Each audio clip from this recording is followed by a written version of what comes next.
The power balance that governed who enters the United States and how was just shattered. Completely. Overnight, without warning, the President of the United States seized full, undisputed operational control of the entire American immigration system. In a single stroke. Yeah, in a single sweeping stroke of executive authority. Yeah. And this was not, a bill passed by Congress. It was a unilateral decree. Right. It instantly froze migration pipelines from nearly 24 nations, paused the entire asylum process, and revoked countless visas while people were sleeping. Mm-hmm. And the central question that really defines this moment is one of violated trust. I mean, if the very system designed to protect the nation is the one that lets a lethal threat walk onto the streets of Washington, D.C., what faith is left in the rules? What's left at all? We promise to uncover the full story of this historic executive move, its structure, its legal basis, the shocking catalyst, and the stunning political and economic realignment that is already reshaping the country. Stay with us as we break this down in our in-depth discussion right here on News Focus Podcast. And if you find our reporting valuable, please hit the like button and subscribe to support our channel. We truly appreciate it. So, when the sun rose this morning, you woke up in a profoundly different country. That's not an exaggeration. No, it isn't. We are talking about the largest, most comprehensive, and most sudden immigration freeze in modern American history. The scale of this is just.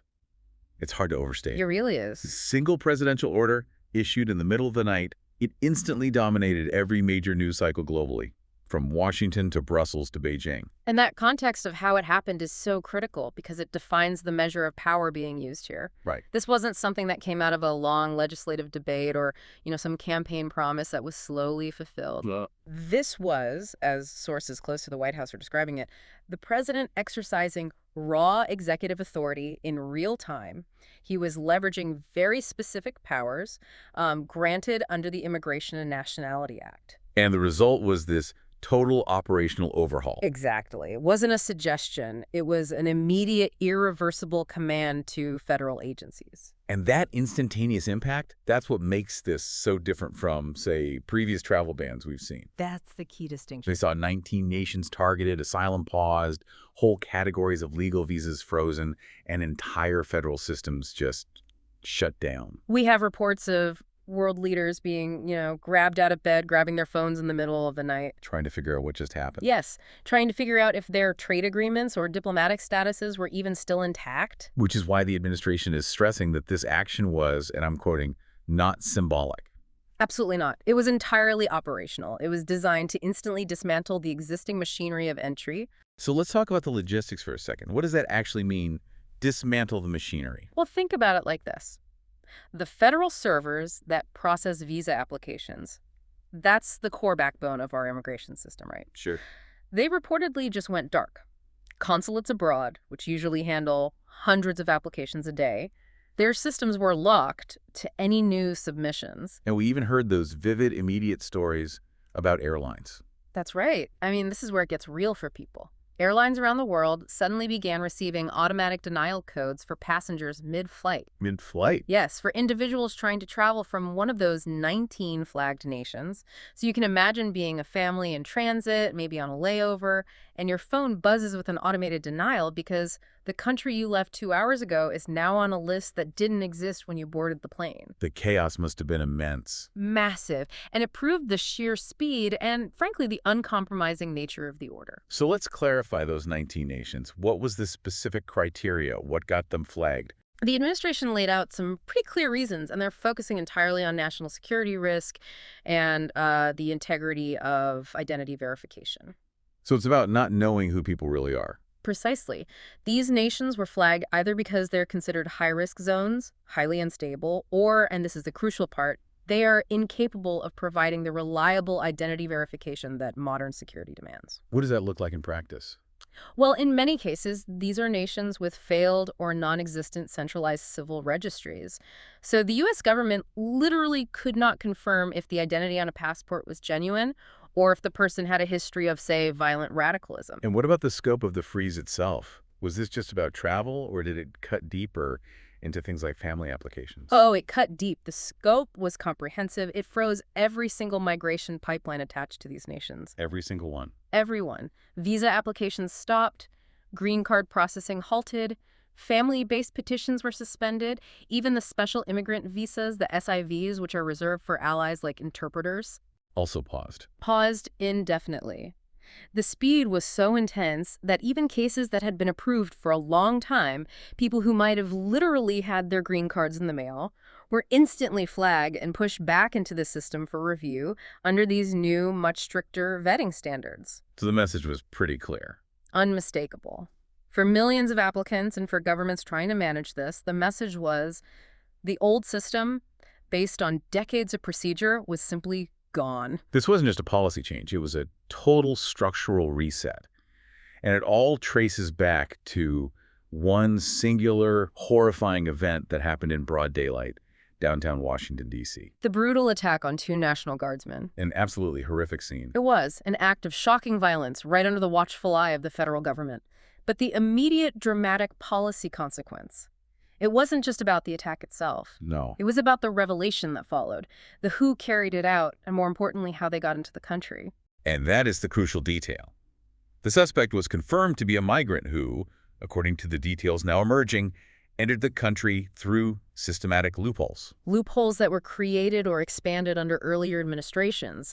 That piece of information, linking a specific act of terrorism to a documented failure in the system, that changed the entire public calculus instantly. It was a moment the public's patience just completely evaporated. Exactly. All the political arguments, all the appeals to, global humanitarian norms, they just collapsed in seconds. So the idea that America could continue absorbing what the administration called endless waves of poorly vetted migrants. It shattered right there on that D.C. sidewalk. Sources confirm the president was briefed immediately after the incident, and his message to his advisors was reportedly blunt and direct. Shut it down. And this action, while it felt sudden, it didn't come out of nowhere. We know the intelligence community had been raising red flags for months, maybe even years, about these kinds of vulnerabilities. Oh, absolutely. I asked this wasn't happening in a vacuum.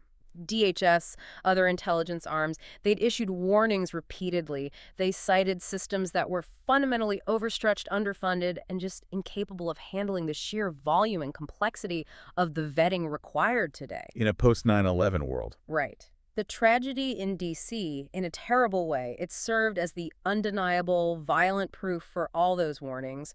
The public demanded protection, they demanded consequences, and crucially, they demanded a leader who wouldn't wait for another tragedy. The era of hesitation, as you put it, it ended right there. It did. The focus shifted immediately from political arguments about managing the flow to the absolute mandate of ensuring national security. And what's really key here is the legal tool they used to do it. Yes. The mechanism. The power the president leveraged is Section 212 of the Immigration and Nationality Act. And for those of us who aren't legal scholars, what does that section do? It's essentially an emergency brake. It grants the president the authority to suspend the entry of any class of non-citizens that are deemed detrimental to the interests of the United States. It's been used before, but rarely with this kind of breadth. Breadth being the key word. Yes. Freezing not just border crossings, but legal and discretionary categories across the board. Family reunification, for example. So using 29012 allowed the administration to just bypass Congress and act immediately. Precisely. But the way they used it to halt nearly all forms of legal migration, that's what makes this so unprecedented. And frankly, it's what has legal activists gearing up for the biggest court fight in immigration history. But it's their main argument. They argue that this use of 212 goes way beyond its intended scope, that it's essentially halting the legal functioning structure of the nation's immigration laws without congressional approval. So let's move now to that actual structural reset. Yeah. If the 2017 travel bans were, limited actions. This goes so much further. So much deeper, so much wider. It's fundamentally targeting the foundation of the legal system itself. Absolutely. We've moved beyond just restricting entry from a few specific countries. The administration is pausing entire migration categories, categories that are fundamental to how the U.S. has operated its legal immigration system for generations. This isn't just about illegal crossings anymore. No, not at all. This is a full-on pause of the pathways most people associate with legal entry. So detail some of those categories for us. We're talking about massive, long-standing programs just being stopped cold. That's correct. We're seeing family reunification pathways suspended, humanitarian parole programs, which allow temporary entry for urgent reasons, paused. What about work visas? Low-skill work visas like the H-2A and H-2B, and for those flagged nations, even student visas are all now frozen or under intense immediate review. The administration's term for it, structural reset, is actually pretty accurate. They're trying to rebuild the U.S. immigration system from the foundation up. And their stated goal is what? To prevent anyone from entering under outdated rules that they claim compromise national security. And nothing has caused more immediate fallout, legally and politically, than the asylum shutdown. Yeah. Can you take us through the specifics of that? Because this isn't a slowdown or just a backlog adjustment, right? Not even close. This is a full national operational halt on asylum adjudications. Explain what adjudication means here. It's the formal legal decision on a case. So if you had an interview scheduled, it's frozen. If you were trying to file a new application, whether at the border or internally, it's shelved. Work permit requests that are tied to pending asylum cases are instantly halted. The implications for people already in the system must be profound. Hundreds of thousands of people are in that queue. And what happens to their cases now? That's the question. Every single pending case is now being pushed back for revetting under a new, much stricter national security standard. So they aren't just waiting for a hearing anymore. They're waiting for a whole new security clearance process to be built and implemented. Which could take months. Or years. Or years. So why such a drastic, immediate shutdown of a system that's supposed to be for humanitarian protection? The administration's justification is uncompromising. It centers on one word: abuse. They claimed the asylum system had been abused beyond recognition. Yes, and they specifically pointed to what they called Biden-era loopholes. They alleged that under those rules, millions of people were able to claim asylum, even with weak or frivolous cases, which allowed them to get years of work authorization while they waited for a court date. And then? And then, in many instances, they would disappear into the country before ever having to show up for their final hearing. They didn't pull any punches in how they characterized that. No, they did not. They called it, and this is a direct quote from administration sources, the largest exploitation of humanitarian policy in U.S. history. That's incredibly strong language. It is, and it signals their non-negotiable approach. Until new, extremely rigid rules are written and new security tech is deployed, the administration says asylum is no longer a system where entry is a given. It is, in their words, a locked vault. So the focus has shifted entirely. Completely. From maximizing compassion to prioritizing national security and documented order. And beyond just pausing new entries, the reset immediately began revoking visas for people who were already in the process. This must be hitting some very sensitive programs. It is. Immediate action was taken to revoke visas for people who, under this new review, were suddenly deemed security risks. And we also saw that immediate pause on the special immigrant visas, the SIVs. Particularly for those who helped U.S. forces in places like Afghanistan. Correct. So why pause a program that's designed to help our allies? Because the administration claims those programs, while ethically necessary, had been running on autopilot for years. They were relying heavily on foreign government reports or local accounts without the deep forensic identity verification that security experts now demand. So there's a new mandate. An explicit one. Every single applicant, regardless of their past service, must pass a security-first review. They are ending the era of automatic approvals and what they call blind trust, even within these critical programs. What does that mean in practical terms? Deeper background checks. Much deeper. It means background checks now require biometric data, deep social media analysis, and mandated data sharing protocols with foreign allies protocols that often didn't even exist before. This shift is happening across the board, but what about the legal counterattack? Surely an executive action of this magnitude is already facing major court challenges. Oh, absolutely. The ink was barely dry on the order before the ACLU and several other major immigrant rights organizations filed for emergency injunctions. What's their argument? It's multi-pronged, but it really focuses on two main areas. First, they argue that using 212F to stop legal migration categories like family reunification exceeds the power that Congress granted. And the second point. Second, and maybe more fundamentally, they argue that the complete halt of asylum adjudications violates the principle of non-refoulement. It's a cornerstone of international law that says you can't send people back to a place where they face persecution. They're saying this action effectively shreds the domestic legal right to even seek asylum. So we have a massive legal showdown brewing. We do. It's the president asserting emergency security powers versus activists arguing for the preservation of international humanitarian law. And this legal battle is critical. It will determine whether this is a temporary pause or a permanent structural shift. If the courts uphold this expansive use of 212, it sets a historic precedent. It would give future presidents near unlimited power to reshape immigration policy on their own, based on perceived security threats. Which brings us to the political and public response, which a lot of analysts did not see this coming. No, they didn't. While we see the expected legal outrage, the American people seem to be sending a very different and much louder message. The polling data is genuinely shocking. It represents a massive political shift. New national polling shows that a stunning 57% of likely voters support the temporary immigration freeze. 57%. That's not a simple majority. That is a significant portion of the electorate endorsing what is, arguably the most radical executive action on immigration in decades. It is a political earthquake. But the most revealing part is when you look at the tremor lines. What do you mean? This support isn't just monolithic Republican backing.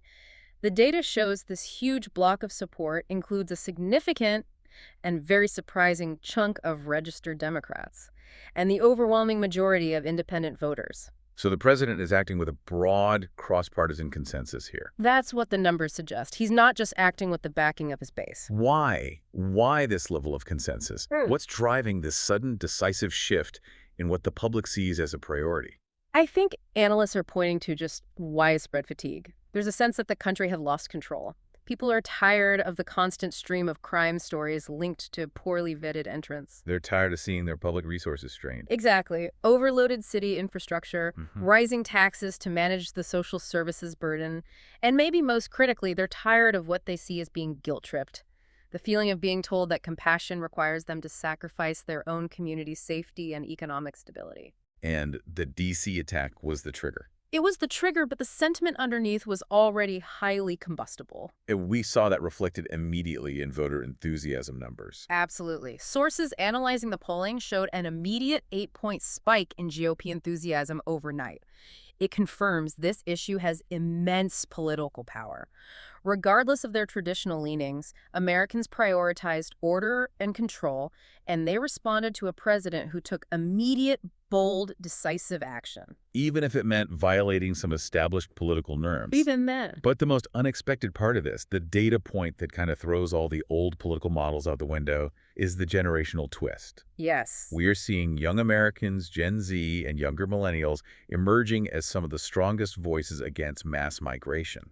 This completely flips the long-held script. Political observers just assumed young voters would always favor open border policies, rooted in a progressive ideology. But their motivation isn't ideological. It's brutally economic. They are the generation that is paying the heaviest price for decades of what the administration calls unmanaged inflow. Explain that connection for us. How's the economic pain hitting them harder? Well, just look at their core economic realities. They are locked out of the housing market. They're drowning in unprecedented rent spikes. They watch the idea of a starter home leap completely out of reach while their own entry-level wages stagnate. And the numbers back that up. They do. The median rent increase in some cities has skyrocketed 30% or more in just the last few years, while entry-level wages have barely kept up with standard inflation, let alone that kind of rental inflation. So the housing crisis and wage stagnation aren't abstract concepts for them. They're existential threats. And the connection to immigration policy is? Direct competition. They are competing with massive ongoing inflows of low-skilled labor for entry-level jobs, contractor gigs, service positions. These are the jobs that historically were the stepping stones into adulthood. They allowed previous generations to save money, to get a foothold. Exactly. And when the pool of available labor increases exponentially, wages for those jobs are suppressed. The ability of young people to climb into the middle class is severely curtailed. So when the president froze the migration pipelines, many younger Americans didn't rush to the streets to protest, which is what the political establishment expected. No, they saw it as a temporary solution to their own economic squeeze. An economic defense mechanism. Precisely. And this generational alignment gives crucial political backing. It makes it much harder to dismiss the freeze as just a partisan measure or an attack on humanitarian principles. For them, it's a desperate attempt to stabilize their financial future. This generational twist is the front line of what some sources are calling one of the biggest underreported angles of this entire crackdown. Which is the economic rebellion now unfolding. What do you mean by that? For the last 30 years, Huge American corporations in construction, agriculture, service industries, they've thrived on what was effectively an endless, elastic supply of cheap, low-skilled labor. And this inflow was rationalized with humanitarian language. And protected by political elites who, quite frankly, were insulated from the economic consequences in their own communities. And the administration's immediate freeze is essentially slamming that corporate labor door shut. It's a massive disruption. By pausing the inflow of millions of low-wage workers, the administration is forcing American companies to confront economic realities they have successfully avoided for years. Realities like higher operating costs. Higher operating costs from rising wages, the need to invest seriously in automation, and, crucially, the obligation to invest in training and retaining American workers. So is the administration intentionally using immigration policy as a form of economic correction? That is the core analysis. They are trying to force corporations to rebuild the middle class that, according to the administration's narrative, corporate interests themselves help destroy by prioritizing cheap labor over wage growth. So they see this as more than just immigration reform. It's an economic reset. They accuse the old system of using immigration as a pressure valve to systematically suppress wages and artificially inflate corporate profits across entire industries. But there's a risk here, isn't there? If you instantly remove that labor supply for sectors like agriculture or construction, could that trigger shortages? That's the crucial counterargument. I'm thinking of crop spoilage, delayed infrastructure projects. Could it risk tipping the economy into recession? The risk is immense, and that's exactly what economists in those affected sectors are raising. Industries dependent on seasonal or low-wage, high-turnover labor, like meatpacking or specialized agriculture, they're already saying they can't adjust immediately. They're warning about rising food costs. Rising food costs, massive losses, project delays. But the administration's response to that is equally blunt. What are they saying? They argue that if American workers aren't available at current wages, then wages must increase, or companies must innovate, or they simply haven't been paying the true cost of their production all along. The signal, then, is crystal clear. Workers first, corporate interests second. It's the realignment that powerful establishment interests most feared. Because it changes the fundamental calculation of labor supply in America, the administration is signaling that the era of unlimited cheap labor is over, and that will force structural changes in corporate investment and wage policy that could define the next decade of American economic history. The sheer scope of this change, covering security, economics, and culture, it suggests this is not just a reaction. This is a planned strategy. Yes, the administration is emphasizing that none of this is chaos. They are calling it deliberate choreography. They want to assure the public and international markets that these actions are not random. Right. They're presenting it as a layered, methodical strategy designed to take the entire existing system offline, rewire it completely, and then rebuild it with national interest, not globalist or corporate interest, as the absolute foundation. And this strategy is defined by their 5-step plan. Let's detail those crucial steps now so we can understand the administration's long game. The overarching mantra is freeze, review, revet, rebuild, replace. It's a sequence of operational tasks. Okay, step 1, freeze. This is the emergency measure we've been discussing. Everything is halted. They shut down the pipelines immediately so that no new security vulnerabilities can enter the system while they assess the damage and audit what's already here. It buys them crucial operational time. It stops the bleeding. Step 2, review. This is the deep audit phase. All existing pathways, every legal category, every mechanism from SIVs to H-1Bs is being rigorously examined. The goal here is to expose the exact loopholes and procedural failures that the administration claims were exploited, leading directly to that DC attack. So it's an institutional self-assessment of vulnerability. Yeah, exactly. Okay, step 3, revet. This is the operational core, but it often gets confused with the review step. What's the fundamental difference? Review looks at the rules. Revet looks at the people. This is the security mandate.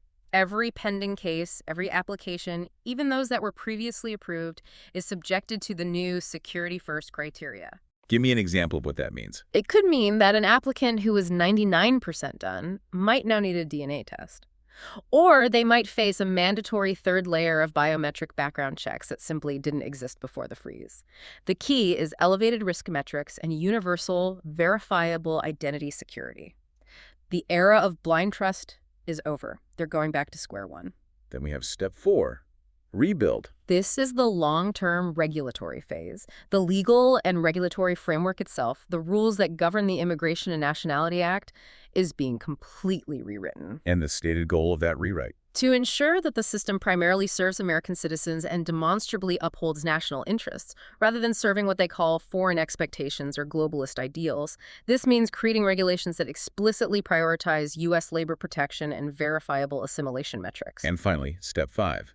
Replace. Failed, outdated policies and visa categories that are deemed unnecessary or too vulnerable are being replaced with new, targeted pathways. And these new pathways will focus on what? Heavily on high-skill contributions, proven compatibility, language proficiency, and mandatory assimilation criteria. This entire 5-step sequence, freeze, review, revet, rebuild, replace, is the administration's definition of restoration. It's systematic choreography designed to regain order after decades of what they view as open border drift. And beyond the policy specifics, beyond the economics, we're seeing a profound cultural shift here. We are. The administration's actions are built on and are also reinforcing a belief that is now openly shared by a majority of Americans, that the United States does not owe the world unlimited, unconditional entry. For decades, the narrative was that America must absorb anyone from anywhere at any scale, regardless of the consequences to its own social cohesion or its own infrastructure. You're saying that narrative is collapsing.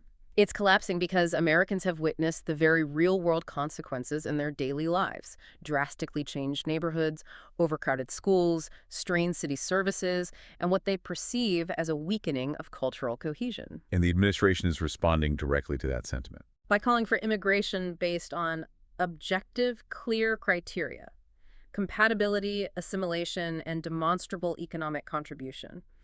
It's not based on historical guilt or global expectation, as critics often charged.